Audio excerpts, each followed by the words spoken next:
আদিবাসী তরুণীর উপর পুলিশি অত্যাচারের অভিযোগ এবং অভিযোগ থানার ওসির বিরুদ্ধে। অভিযোগের জেরে সাসপেন্ড কোটশিলা থানার ওসি তুফান দাঁ। পুরুলিয়ার জঙ্গলমহল এলাকার কোটশিলা থানার রডরোলা গ্রামের আদিবাসী তরুণীর ওপর কোটশিলা থানার ওসি তুফান দাঁর বিরুদ্ধে মারধর অত্যাচারের অভিযোগ ওঠে। ঘটনায় সুর চড়ায় বিজেপি।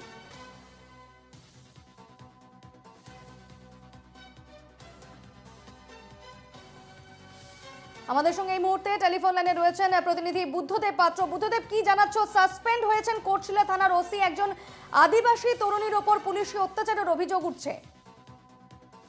দেখো, তোমাকে বলে রাখি যে কোটশিলা থানার যে বড়লা গ্রাম, সেখানে আদিবাসী তরুণীর অভিযোগ দিয়ে থাকে যে মদের যে অভিযান, সেখানে গিয়ে কোটশিলা থানার ওসি তুফান দা তার উপর অত্যাচার করে এবং তাকে মারধর করে, এবং যিনি তরুণী লিখেছেন অভিযোগে তাকে শ্লীলতাহানির চেষ্টা করা হয় এবং এই ঘটনায় তোলপাড় হয়।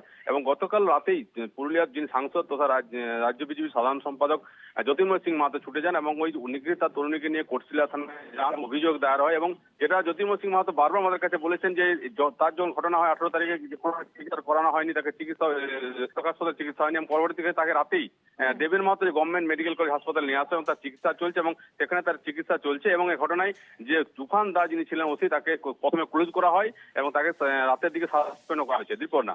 বেশ, ধন্যবাদ বুদ্ধদেব।